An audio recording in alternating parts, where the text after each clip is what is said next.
ഒത്തിരി ഒത്തിരി സ്വപ്നങ്ങൾ സീരിയലിൻ്റെ ഏറ്റവും പുതിയ എപ്പിസോഡ് റിവ്യൂയിലേക്ക് എല്ലാ കൂട്ടുകാർക്കും സ്വാഗതം. അങ്ങനെ പാർട്ടിയൊക്കെ കഴിഞ്ഞ് രാഹുലും അഞ്ചും കൂടി ഇനി ഫ്യൂച്ചർ കാര്യങ്ങളൊക്കെ ചർച്ച ചെയ്യുന്നുണ്ട്. എത്രയും പെട്ടെന്നൊരു വീട് വാടകയ്ക്ക് എടുത്തിട്ട് നമുക്ക് അങ്ങോട്ടേക്ക് മാറാം.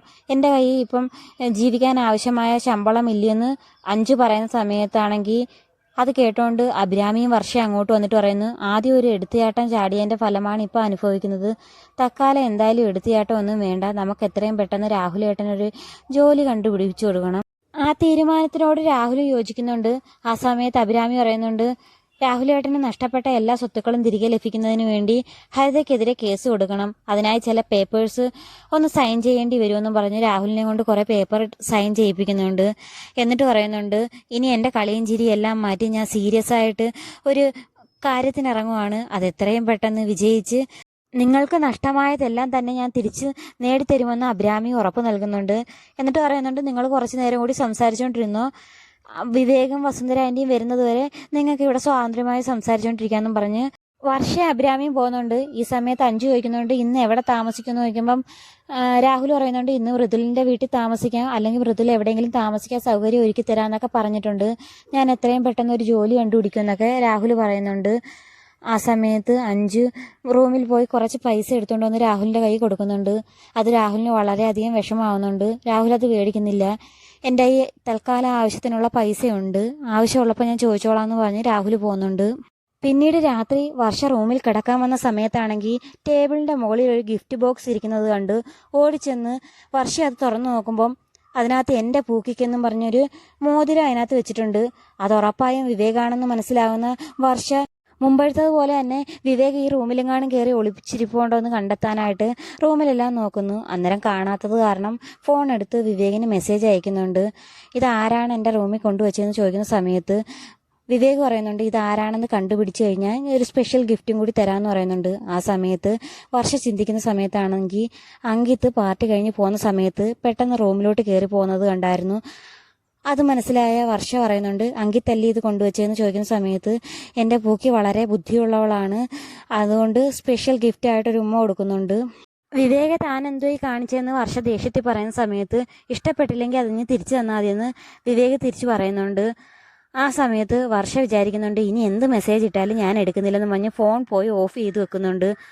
ഓഫ് ചെയ്ത് വെച്ച് കുറച്ച് നേരം കഴിഞ്ഞപ്പോഴാണെങ്കിൽ വർഷ ചിന്തിക്കുന്നുണ്ട്, ഇനി എന്തായിരിക്കും വിവേകം തിരിച്ച് റിപ്ലൈ ഇട്ടേന്ന് അറിയാൻ വേണ്ടി പിന്നെയും പോയി ഫോൺ എടുത്ത് നോക്കുന്ന സമയത്താണെങ്കിൽ വിവേക് മെസ്സേജ് ഇട്ടിട്ടുണ്ട്, ഞാൻ ഇന്ന് വരും, എത്ര വൈകിയാലും തന്നെ കണ്ടിട്ടേ കിടക്കുന്നുള്ളൂ, അതുകൊണ്ട് താൻ കാണാൻ ഇറങ്ങി വരണമെന്ന് പറയുന്നുണ്ട്. അഥവാ വന്നില്ലെങ്കിൽ എല്ലാവരുടെയും മുമ്പിൽ എനിക്ക് തന്നെ ഇഷ്ടമാണെന്ന് തുറന്നു പറയുമെന്ന് വിവേക് പറയുന്നുണ്ട്. അവസാനം വർഷ തിരിച്ച് റിപ്ലൈ ഇടുമ്പോഴാണെങ്കിൽ വിവേക് നെറ്റ് ഓഫ് ചെയ്തിട്ട് പോയത് കാരണം വിവേക് അറിയുന്നതുമില്ല. അങ്ങനെ ടെൻഷൻ അടിച്ച് വർഷ ഇങ്ങനെ കിടക്കുവാണ്. പെട്ടെന്ന് ആരോ കോളിംഗ് ബെല്ല് അടിക്കുന്നുണ്ട്. ആരാണെന്നറിയാൻ വർഷ ഓടിച്ചെന്ന് നോക്കുന്നുണ്ട്. അല്ലെങ്കിൽ ഇനി എല്ലാവരും കേൾക്കെ ഇനി വിവേക് എന്തെങ്കിലും വിളിച്ചു പറയുമെന്ന് വെച്ച് വർഷ ഒന്ന് തുറന്നു നോക്കുമ്പോഴാണെങ്കിൽ ആരോ ഒരാൾ തിരിഞ്ഞു നിൽക്കുന്നു. ഇരുട്ടിൻ്റെ മറവിൽ തിരിഞ്ഞു നിൽക്കുന്ന ആളിൻ്റെ അരികെ ചെന്നിട്ട് വർഷ പറയുന്നുണ്ട്, വിവേക് ഒന്ന് പെട്ടെന്ന് പോകണമെന്ന് പറയുന്ന സമയത്താണെങ്കിൽ തിരിഞ്ഞു നിൽക്കുന്ന ആൾ നോക്കുന്ന സമയത്താണെങ്കിൽ അത് വേറെ ആരുമല്ല, പണ്ട് വർഷ സ്നേഹിച്ചിരുന്ന ശ്രീനാഥാണ്. ശ്രീനാഥിനെ കാണുന്ന വർഷയാണെങ്കിൽ വല്ലാതെ ഷോക്കാവുന്നുണ്ട്. ആ സമയം ശ്രീനാഥ് ചോദിക്കുന്നുണ്ട്, എന്നെ കാണുമ്പോൾ വളരെയധികം സന്തോഷത്തോടെ താൻ ഓടി വന്ന് എന്നെ കെട്ടിപ്പിടിക്കുമെന്നാണ് വിചാരിച്ചത്, താൻ എന്താ ഇത്രയും വിഷമിച്ച് നിൽക്കുന്നത്, തൻ്റെ കൈയൊക്കെ നല്ലതായിട്ട് തണുത്ത് വിറയ്ക്കുന്നുണ്ടല്ലോ, ഞാൻ മരിച്ചെന്നാണോ താനും വിചാരിച്ചത്, എന്തായാലും എനിക്ക് ഓക്കെ ആയിട്ട് 2 ആഴ്ചയായി എന്നും പറഞ്ഞ് ശ്രീനാഥ് സംസാരിക്കുന്ന സമയത്താണെങ്കിൽ വർഷയ്ക്കാണെങ്കിൽ വാക്കുകൾ വരുന്നില്ല. ഈ ഒരു നിമിഷത്തിന് വേണ്ടി ഞാനും കാത്തിരുന്നെന്ന് വർഷയും തിരിച്ചു പറയുന്നുണ്ട്. ആ സമയത്ത് ശ്രീനാഥ് പറയുന്നുണ്ട്, ഞാൻ തനിക്ക് മുന്നേ തന്നെ വാക്ക് തന്നിട്ടുള്ളതിൽ എൻ്റെ മരണം വരെ തന്നെ ഞാൻ സംരക്ഷിക്കുമെന്ന്, ആ വാക്ക് പാലിക്കാനാണ് ഞാൻ വന്നിരിക്കുന്നതെന്ന് പറഞ്ഞുകൊണ്ട് എന്തായാലും എൻ്റെ പ്രണയദിന സമ്മാനം താ എന്നും പറഞ്ഞുകൊണ്ട് വർഷയുടെ കയ്യിലൊരു ഗിഫ്റ്റ് കൊടുക്കുന്നുണ്ട്. വർഷ അത് മേടിക്കാൻ മടിച്ച് നിൽക്കുന്നത് കാരണം വർഷയുടെ കൈ പിടിച്ച് കൈക്കകത്ത് വെച്ച് കൊടുക്കുന്നുണ്ട്. ഈ ഗിഫ്റ്റ് ഇന്ന് തന്നെ തരാൻ വേണ്ടിയാണ് ഞാൻ ഇന്ന് തന്നെ വന്നതെന്ന് പറയുകയും ചെയ്യുന്നുണ്ട്. ആ സമയത്താണെങ്കിൽ വർഷ വളരെയധികം വിഷമിക്കുന്നുണ്ട്. ഈ ഒരു വരവിന് വേണ്ടി കാത്തിരുന്നതാണെങ്കിലും ഇപ്പോൾ ഒരുപാട് വൈകിപ്പോയെന്ന മട്ടിന് വർഷ ഓരോന്നും പറയുന്നുണ്ട്. പെട്ടെന്ന് വർഷ ഉറക്കത്തിൽ നിന്ന് ഞെട്ടി എണീറ്റ് വിവേക് കൊണ്ടുവച്ചിരുന്ന ഗിഫ്റ്റും താഴെ തള്ളിയിട്ട് പൊട്ടിക്കുന്നുണ്ട്.